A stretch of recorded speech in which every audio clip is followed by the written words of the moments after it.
అదే RTV app వార్తల్ని క్షణాల్లో చదివే అవకాశం ఉంటుంది. ఒక న్యూస్ పేపర్, ఒక టెలివిజన్ ఛానల్ మీ చేతుల్లో ఎప్పుడూ ఉంటాయి. రాష్ట్రంలో ఉపవాస దీక్షలో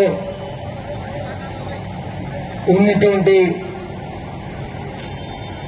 సహోదరులందరికీ రంజాన్ శుభాకాంక్షలు తెలియజేస్తూ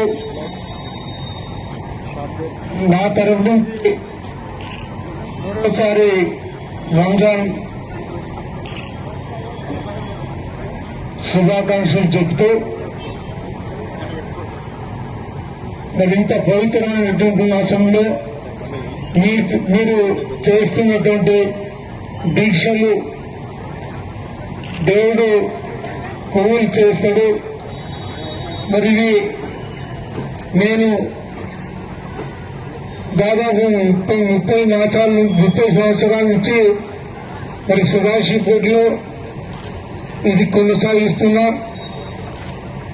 మరి ఈ కార్యక్రమంలో నాతో పాటు భాగం పంచుకున్నటువంటి సంగారెడ్డి పురపాలక సంఘ కౌన్సిలర్లు, పట్టణాధ్యక్షుడు, అదే రకంగా మా హకీం భాయ్ గారు, అన్వర్ భాయ్ గారు, పెద్దలు కరీముల్ సాబ్ గారు, ముకీం సాబ్ గారు. మరిన్ని వీడియోస్ కోసం ఛానల్ ని సబ్స్క్రైబ్ చేయండి. లేటెస్ట్ అప్డేట్స్ కోసం వాట్సాప్ ఛానల్ ని ఫాలో చేయండి. అండ్ లింక్ డిస్క్రిప్షన్ లో ఉంది.